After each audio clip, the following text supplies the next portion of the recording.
বন্ধুরা, আমাদের জীবনে আত্মীয় স্বজনের ভূমিকা অনেক বড়।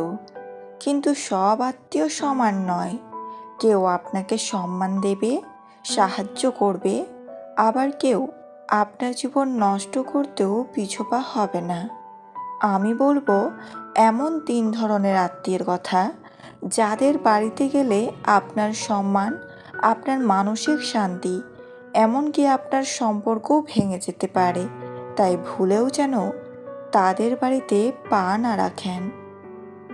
নাম্বার 1, যে আত্মীয় সবসময় অন্যের খুনসুটি খোঁজে ও গোপন কথা ফাঁস করে। এরা সামনাসামনি আপনার সাথে মিষ্টি কথা বলবে, কিন্তু পেছনে আপনার খারাপ দিকগুলো বড় করে অন্যদের কাছে তুলবে। আপনি হয়তো ভাবছেন, আমি তো আত্মীয়, ওনার কাছে নিজের কথা বলতেই পারি, কিন্তু এরা সেই ব্যক্তিগত কথাগুলো অন্য আত্মীয়দের, এমনকি আপনার শত্রুর কাছেও পৌঁছে দেবে। ফলাফল, আপনি হারাবেন আপনার ইমেজ, আর লোকজন আপনাকে নিয়ে গুজব রটাবে। ধরুন, আপনি নিজের সমস্যার কথা বললেন, আর পরের দিন সেই কথা আপনার স্কুল, অফিস বা পুরো পরিবারে ছড়িয়ে পড়ল। নাম্বার 2, যে আত্মীয় আপনার সাফল্যে ঈর্ষান্বিত। এরা আপনার ভালো হওয়া, উন্নতি করা বা খুশি থাকা সহ্য করতে পারে না। সামনাসামনি আপনাকে অভিনন্দন জানালেও মনে মনে চাই আপনি ব্যর্থ হন। আপনার ভালো কাজের প্রশংসা না করে ছোট ছোট ভুলগুলো বড় করে সবাইকে জানায়।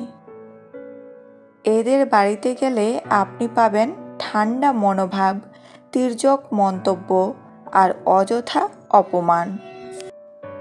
এমন পরিবেশে গেলে আপনি অজান্তেই মানসিক চাপ অনুভব করবেন, আত্মবিশ্বাস কমে যাবে, আর মনে হবে আপনি কিছুই ঠিকভাবে করতে পারছেন না। নাম্বার 3, যে আত্মীয় সবসময় অর্থ বা সুবিধার জন্য আপনাকে ব্যবহার করে। এরা আপনাকে শুধুমাত্র প্রয়োজনের সময় মনে রাখে, হয়তো আপনার কাছে টাকা চাইবে, কাজ বের করাবে, বা আপনার সম্পর্ক ব্যবহার করে নিজের সুবিধা নেবে। কিন্তু যখন আপনার দরকার হবে, তখন এরা হয় ফোন রিসিভ করবে না, নয়তো নানা অজুহাত দেখাবে।